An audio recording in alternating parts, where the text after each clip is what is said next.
You're welcome. Thanks for taking the time to watch this video. What we're going to be talking about in this video is handling objections. I'm going to be covering some of the different objections that come up, give you some killer word tracks to handle them. I'll also cover the different types of objections and how to determine what type of objection you've actually got.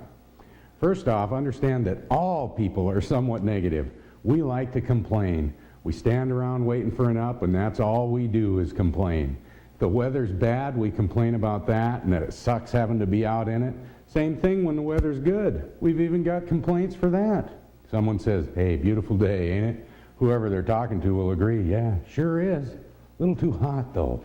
We'll talk about how we'd rather be doing almost anything else. Of course, we can always complain about management. That desk guy really screwed up my last deal. Customer was an absolute laydown, and the manager blew it for me. How about that snake that tried to skate you yesterday? We'll even complain about stuff that's our own fault.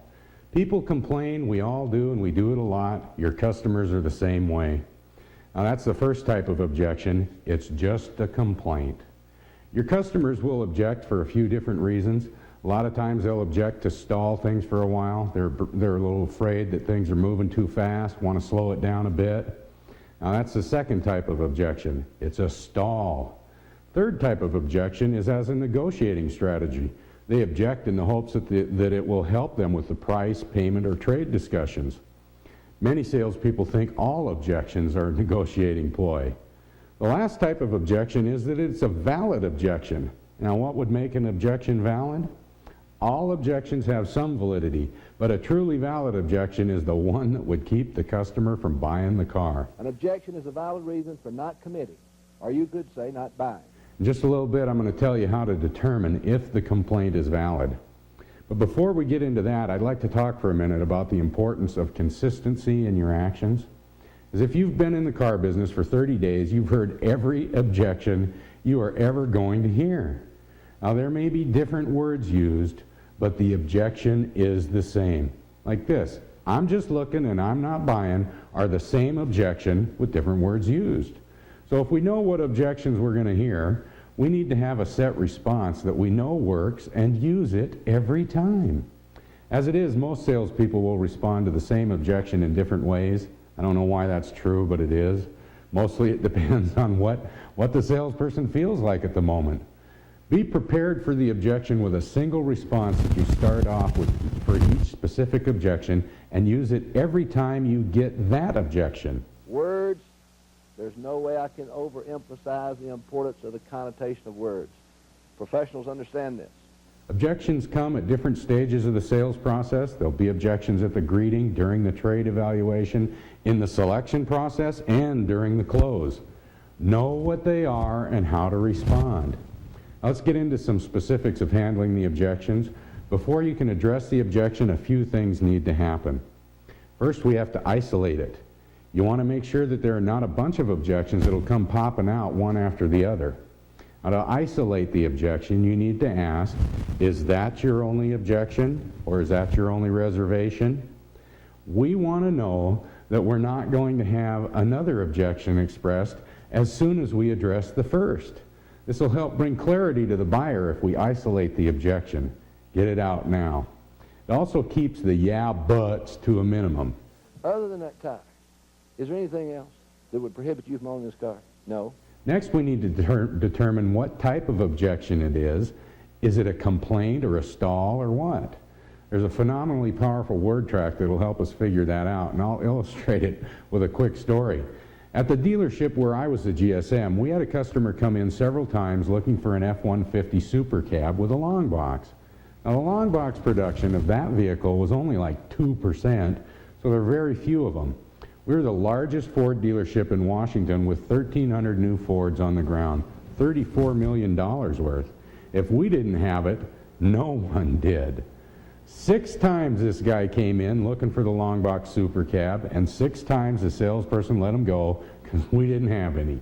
You know, it's the kind of deal where everybody recognizes the guy because he's been there so often. Each time salespeople would see him coming up, they'd let the new guy get him. Now, on his 7th time in the store, of course the new guy gets him, goes ahead and drives him in a Super Cab F-150 short box. He's going to let the guy go because we don't have any long box trucks like what he wants. So I sent one of the managers over to slow the customer down. Manager asked the customer how he likes the truck. Customer says he likes everything about the truck, except he really wants a long box. Well, the manager knew what to say. First, he isolated the objection by asking, is that your only reservation about this truck? Customer said, yeah, that's it. Now comes the really, really beautiful part of this whole deal. He then asked him, that wouldn't keep you from owning it, would it? What a powerful word track for determining if an objection's valid. Gets to the point quickly, and in this case, we found out the objection was only a complaint. Customer said, I guess not if the money was right. Well, let me tell you, the money was right. The gross on that deal was over $6,000 commissionable. How do you think those first 6 guys felt that let him go? So remember, isolate the objection and then determine if it's valid by asking them. Wouldn't keep you from owning it, would it? This is one of the most powerful word tracks you are ever going to see or hear. Okay, let's run through a few of the more common objections. I'll give you word tracks that work for them and work very well. Use them and they'll make you lots of money. How about this one? I'm just looking, or I'm not buying today. Both are the same objection, and the same word track works for both. Don't ever forget this. A man says, I'm just looking, I'm just shopping. You know what he's telling you? Sell me. Sell me. I'm just looking, respond with this. That's okay. Most people don't buy their first time in. Now, lots of salespeople think that's good enough, but it does nothing for the customer. We need to get on to the next steps in the process, so we should say this. That's okay. Most people don't buy their first time in. What most people do is they come in, pick out a car, get the figures on it, come back tomorrow, next week, or some other time to buy it. Is that kind of what you were thinking? That's exactly what I was thinking. Man, how'd you know? Now, they've just given me permission to help them pick out a car and get them some numbers on it. Let's look at it real quick. Like I've said before, everything we do must be done with an eye toward those things yet to be accomplished. I've got to have selection and a price negotiation, or there will not be a deal.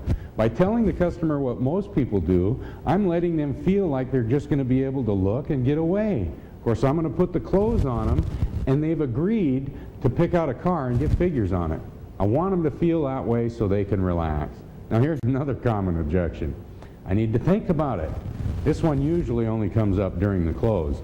And I used to ask the customer, well, what's to think about? It didn't usually work, and the close was always tough because the true objection was hidden from me. And that's the thing about most objections in the close. It's usually not the real problem. Correct way to handle the objection is a word track designed to elicit the true objection. Customer says, this is all great, but I need to think about it.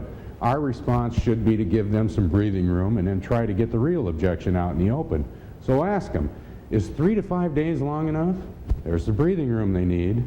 Regardless of what they say to that, follow it up with this.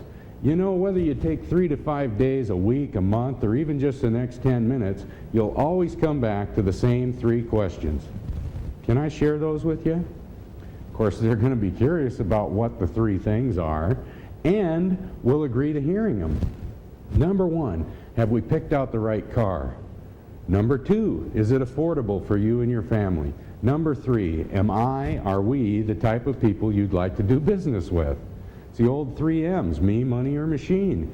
In practice, you'll seldom get past the second question. They'll say something like, well, I'm really not comfortable with that $1,000 hold check. Bingo! There's the real problem. How about this one? I need to talk to my spouse. Another case of a hidden objection. We used to ask, can we call her, can we take the car to her, things like that. Now, these types of responses result in the true objection being buried deeper, making it harder for us to find it and address it. Say this, I'm married too. Talk to my spouse about all our major decisions. Then ask them, what if they say no? Most customers will say, well, then we won't buy the car. Fair enough. Would they say no to the car or no to the money? See how it's the same as the need to think about an objection? We're back to finding out if it's the money or the machine. And the reality is that most have already talked to their spouse before coming to the dealership, and it was kind of like this. Guy asks his wife, says, honey, I'd really like to get me a new truck. She says, well, what kind of truck? And he tells her. She asks him then, well, how much do they cost? Can we afford it? He says, well, I think with $1,000 down, we can probably be somewhere around $400 a month. She says, okay, if you can do that, go ahead. But if it's any more than that, we have to talk. So now you got him committed to $1,000 down and a $500 hold check, $435 a month. Suddenly he realizes he's in deep trouble if he goes home with the truck at those numbers. So what's he say then? Hey, this all looks great. I just need to talk to the wife first. I have to think about it, and spouse objections are stalls. They need to stall you this way because they'll lose face if they tell you the real problem.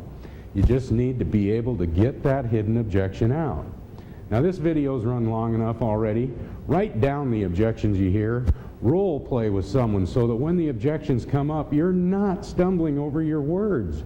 If it doesn't come out natural and seeming to be second nature to you, your customers will know it, okay? If you want to ask about word tracks for other specific objections, you can call me or email me anytime. The number and the email address are at the bottom of the screen here. Thanks again for watching this video. Be prepared with your responses. Use the same ones every time and watch what happens. Now let's get out there and sell some cars.